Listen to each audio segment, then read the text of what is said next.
excited for us to have a conversation today with Cynthia Rowley. So let's get started with something fun. Cynthia, can you tell us in 3 words what describes your personal style? Okay, in 3 words, I would say it is a little bit eccentric, maybe, and then sporty for sure. Okay. And then pretty, which is all kind of schizophrenic, but that's But it comes together in a fabulous way. I think it Very depends nice. on your mood that day, and I do think that clothes change the way you feel. Whatever you put on that day, I think is transformative in its own way. And I love the idea that your closet becomes like a scrapbook, and it kind of holds all these memories, and you can really, I think, change your mood and by changing your style. And I do think that you should never get stuck in a style. I like to experiment and sort of push the boundaries and really just have fun. Okay, great. So who are you designing your clothing for? I mean, hopefully, a wide range of people. Okay. I think that we find that we do a lot of products, so it ends up that it can be anywhere from any age, any body shape, and I hope So that there's no it's one Cynthia Rowley and, woman. and any price point. So I think it's very accessible in a lot of different parts of style, stylish life. So many women can wear Cynthia Rowley in various types of products and different types of... Maybe some dudes once in a while, too. We sometimes do a little men's collection. Okay. And kids, we do.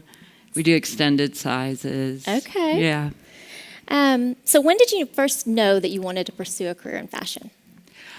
Well, I started sewing when I was about 7, and made my first thing when I laid a piece of fabric. I grew up in a small town where there was really nothing to do, and so just to keep us occupied, and it was a very creative household. My mom is a very creative person. My dad's a science teacher, so together, it was just a little bit of everything. Yeah.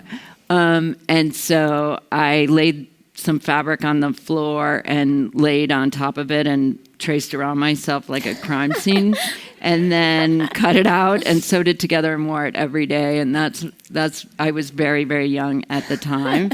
And I always sewed and drew and went to an art school, but then later decided that I didn't want to be a bartender forever. And so I thought, I'll do fashion because that'll be so much easier. Which you guys know, scrappy. Yes, yes. So what was your first real design when you started your business? Well, when I was in school still, and I had made all these garments for my senior runway show, I thought, well, I've already made a collection. Let's just not, waste that. Let's capitalize that on that. And so I found a guy who was like, if you buy me a plane ticket, I'll take your collection to New York and I'll sell it for you. And he came back after about 4 or 5 days, and he had sold 400 pieces or so, crazy. Wow. And I was like, wait, what?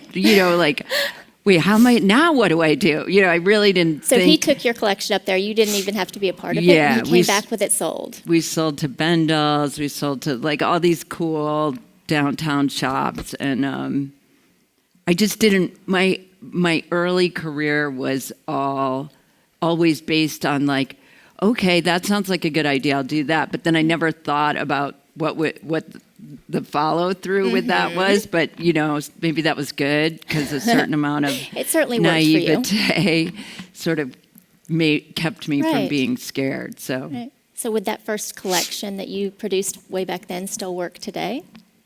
it's funny because obviously things come back, and like those leggings that I'm jealous Yes. about that I didn't get like maybe 6 years ago, and now they look so good on you. Thank you. Yeah, I think it could have some relevance. think it could go back again. Yeah, it was kind of big shoulders, and actually kind of rad, I think. Where is that stuff? See if you can go back and pull that one out again. Yeah. So we've heard you've got a background in painting. How does that background in painting influence your designs today, or does it? Well, definitely. I think that all the same elements of design, design is design. Mm-hmm. And I think, to be able to have a way to express yourself visually, in whatever way that is, that's sort of the most important thing. I think you still, thinking about line and shape. And I always say that fashion is actually just, taking something from being two-dimensional to three-dimensional. Mm-hmm. So it's really sculpture, painting and sculpture, and all those disciplines combined. And then, of course, the prints are really fun to do. Yeah, love the prints. So as President Wallace mentioned when she introduced you, you've been dubbed the pioneer of surf leisure. Did you set out to create a new category in fashion? I definitely didn't set out to do that, but I just was following my own passions. And I think, that's something that is really the most important thing if you're a creator, is to just be as authentic and genuine as you can. And, if you have a dream, if you have a vision, it's a challenge to figure out how to make that a reality, but that's going to be the most fulfilling thing you can ever do. And so I started surfing at a very late age in life. I'm from Illinois. You can't really surf in Illinois. So, well, some people do, I think, but on Lake Michigan. But I started surfing late, and the first day I did it, I was hooked, and it was meditative, and I loved everything about it. And except wearing a wetsuit, like a boy's wetsuit that made me look like a little dude in the water. And so it stops right above your knees, so it looks like muffins, it was really bad. And then I thought, why doesn't anybody do this? And that throughout my career has always been sort of like the impetus for doing something, like, or taking a risk. Is this something that's been done before? No. So then we have to do it, and so we started making wetsuits, and it was hard. People didn't understand. Wait, I don't get it. You're making dresses, pretty, frilly, girly dresses, and wetsuits that make you look, like a superhero or whatever. And people didn't understand, and I basically just didn't care. I just kept doing it. And now, you see that. And they're beautiful. I think the sportiness is reflected in the ready-to-wear and ready-to-wear in the wetsuits and swim. So what do you see as the future of surf leisure? I just think, for us, we're just always trying to incorporate other adventurous and empowering sports and activities that will open your eyes to new adventures. So in September we had 20 professional roller skating women in our collection, and we closed down the street in New York, and it was kind of crazy, something fun. It was super Always fun. Something fun. And they're athletes, and they were amazing. So now we're launching roller skates in about a month. And it's just like, you never really know. I just think if you have an idea, you have to do it. You just have to do it. Yeah. So the Cynthia Rowley brand covers so many different product categories. Roller skates, surf leisure. That's just a little. That's just a little bit. Collaboration. Furniture, home decor, beauty, a little bit of everything. So did you ever envision your brand would become so broad and cover so many different categories? Well, it's funny because, so coming from Illinois and coming from an art school versus a design school, I didn't really know what a collection was supposed to be. So to me, the number one thing was I did my fall collection and it was all like big, furry mohair. Where are those sweaters? Actually, they were really amazing. Big furry sweaters and wool and everything. And I remember taking it to New York. Later when I was moving to New York, and my rep at the time was like, not everywhere in the world is fall is like Chicago winters. So I really didn't have I didn't have any boundaries then.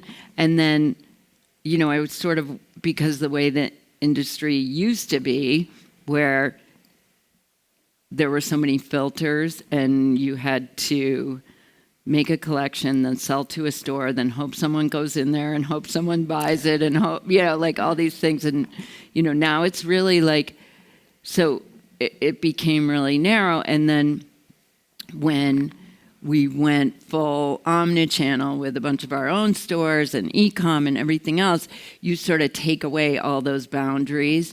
And now, if we have an idea, I used to always joke about a flask bangle. I would be in one of my kids' school plays or something. I'd be like, too bad I don't have my flask bangle. And then one day I was like, wait a second.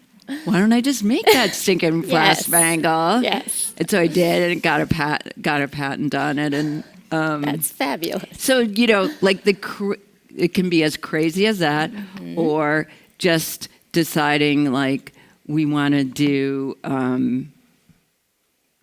kids wetsuits or something like that. It can be as big as you want, because now there's an audience built in. And so is there a particular category you haven't explored that you'd like to explore? Oh yeah, millions. I don't know. You guys think of what I should do next and then tell me. Think of some ideas. So you've collaborated with a lot of big names in the industry, obviously Target and Johnson & Johnson, Gwyneth Paltrow's Goop. Is there any designer or any company that you haven't collaborated with that you'd like to collaborate with?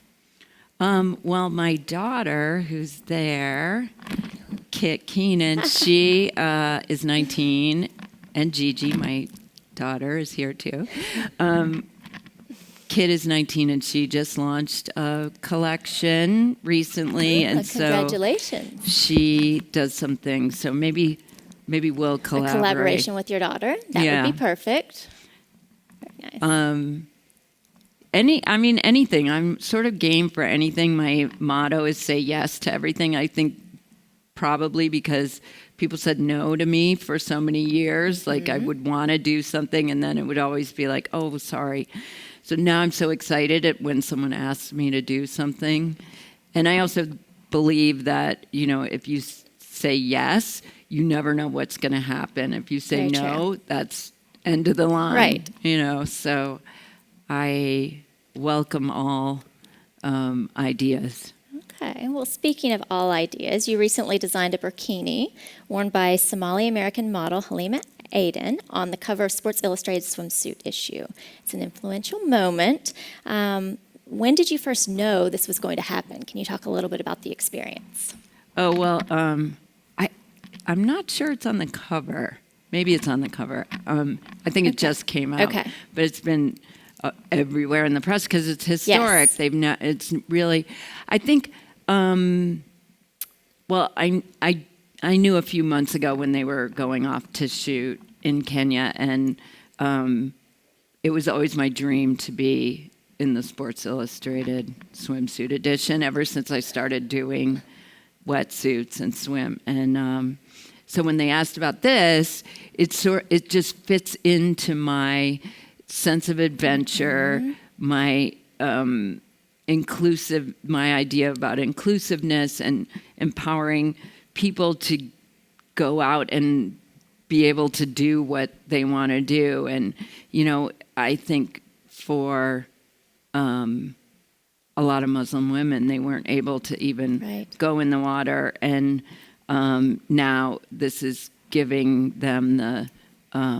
freedom to do that. So in the same way, I wanted to make wetsuits so that more people would be inspired to be in the water and learn to love water sports and feel comfortable and secure. It's sort of now taking it to the next step. So did you design this specifically for For her. her? Yeah. Okay. And what was that process like? Did you work directly with her on that, or? With Sports Illustrated. Okay, Yeah. that's fabulous. Did you know at the very beginning that this was going to be what they were going to do with it and the direction Well, that they I were knew going to take? actually tomorrow morning I'm going to Miami for the Okay. launch and doing That's a panel exciting. with Winnie Harlow and Halima and Paulina Porskova. And Okay. I knew that this issue was going to be historic in terms of its inclusiveness and age and different cultural groundbreaking stories. So It must be I was fabulous to be excited to associated be- with such an influential moment. I'm very honored and excited. So what do you hope this moment says about the Cynthia Rowley brand? Oh, I just think it's always important to, we work with a lot of charitable organizations, and I think it's just important to always be thinking about ways that you can contribute to various cultural, let's see, how can I say, like culturally expansive ideas. So that encompasses a lot. Okay, yes. But yeah, I think it's important if you have beliefs and passion about a cause or a charity or something that, if you can do something with your work to help push along that story or that awareness, I think that's That's an amazing. important Amazing thing. to be able to do that and be in a Yeah. place to be able to do that. To help someone tell their story. Right. Very good. I'm interested in what's kept you connected to your passion after being in business for many years. What is it that influences your work and keeps you motivated? I'm like so excited all the time. It's really, I'm I guess a curious person, but I also have a lot of energy. So like I have to have that outlet, and I work I work a lot, and I just And have you always been that way? Yeah, kind of. Like not very good at relaxing. Like actually, we got here this morning, and they were like, "There's a spa," and I was like, "Meh, let's go do this." Got things to do. I just get excited about seeing new things and experiencing new things, and seeing art and doing daredevil things and so you traveling talked about and surfing and how that obviously has influenced some of the things that you've done. Are there other things that you like to do, and how did those play into your designs? well, I just think it's important to always take risks. I think like the more risks you take, if you go out and do something in your private time, or in your leisure time, if you go out and like really push yourself to do something, that's going to help you in your professional life too. Absolutely. And I think that, being afraid of something it's okay, but I think you have to at least try. Right. And I think that will help you in any professional endeavors also. I think, I feel like I'm running in front of the boredom train a lot. Like I'm like, wait, okay, we already did that. Let's do something else, and it's really definitely makes my life way harder, but I think that's what keeps it exciting, like that little fear factor Right. and everything. Always keeps and it fresh, I'm sure. yeah. I like to say that if it's not a 50-50 chance it'll be epic or the end of my career, then it's probably not worth doing. And most of the things, that we do, the big things we do, are fall into that category. Mm-hmm. What do you dream for the future of your company? How do you see that playing out? Well, I don't like to think too long term. I think what got me from not being oh wait, there's factories that'll sew this stuff. From that point to now was was just setting sort of short term goals and being able to accomplish those, and then that really I think gives you the wherewithal then to go to the next challenge and conquer that. And I just think, having some grandiose goal, I think maybe would be too hard, too hard to attain. So I try to just think about the next year or the next maybe 2 years.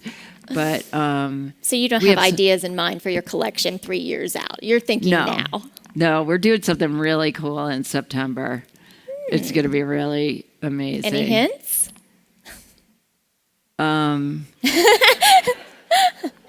You can give us something. I want to give a hint and then see if people can guess. Okay, it is about all the places you'll go.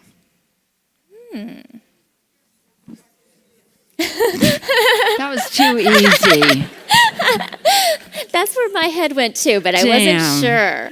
Okay. Ooh, that's a good hint then. I like it. That's actually just telling you guys what it is.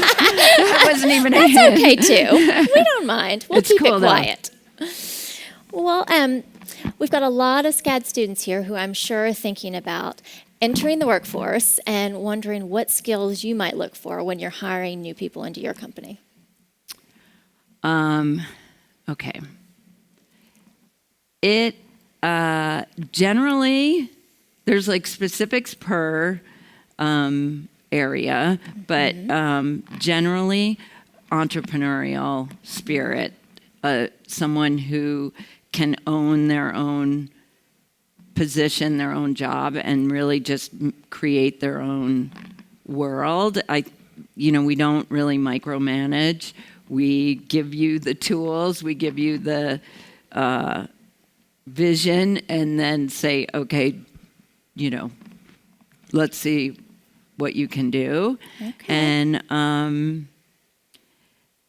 I think, obviously creativity is really important, and that's what you guys, that's what SCAD is known for, is endless and powerful creativity. And what else? What type of atmosphere is your company? Oh, so we just moved our studio to this space that is all open, and we all work in an open area, and it's a showroom, but anybody can come in, and it's sort of like being able to, it's street level, it's all windows, and we do shoots, and everything is happening right there. And it's sort of the idea of being able to see the chef in the kitchen. That's really fun. It's a new thing. I don't think anybody's done it where people are welcome. But then actually 2 days ago, it's a long story, but anyway, there were firemen with a hose, so I was like, oh, this is a great photo op, and so I put on a wetsuit. So this was just happening? Yeah, this was happening at work. So then I put on a wetsuit, and I was like, oh, let's do a photo op with this, where we say we're testing the wetsuit. Oh my goodness. And so I was in a wetsuit, and then the fireman left before I could get out there. So then I was sitting at my desk in a wetsuit, and an editor from Women's Wear Daily came in, and I was like, they said, oh, blah, blah, blah. And so I got up to go change, and she was like, Cynthia? What are you doing in a wetsuit at work? So yeah, because it's open. So you know, missed the whole fire. Everything's exposed, So- including no. So general customers can walk down the street in Yeah, New come York in. City and come in and visit you and Well, but maybe not visit me you, personally, obviously, but like they'll visit. get to see what's going on. Like, we had a shoot the other day, and there were all in the afternoon after school. There were all these kids in the window like this, like watching it, and we were like, "Come in and Well, that's see a really what's going fun on." experience. What Yeah, I think location it's is good. this? 8J Street. Okay. For anybody who wants to go Yeah. check it out. Yeah. All right. Follow us on Instagram, and you'll get all the Yes. scoops, what's going on all the time. And you've also got a new podcast coming out. You want to tell us a little bit Kit about and that? I just did our first podcast that launched today. It's just our little first shot, but we're building on it, and it's called Ageless, and it's the idea that age doesn't matter. It's a mindset, and you should just go for it in every way. I love it. How do you take that and build that into It's on Spotify? Little plug from the side. Thank you. Thank you. That's great. So how do you take that idea of Ageless and utilize that in everything that you do with your designs? I mean, I just think that's part of being curious, is like, do I know who James Charles is? Duh.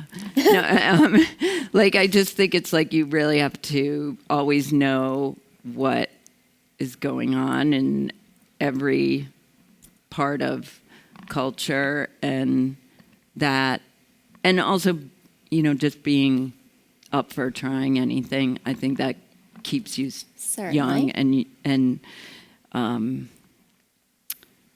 always pushing yourself. Thank you for chatting with us. Thank you.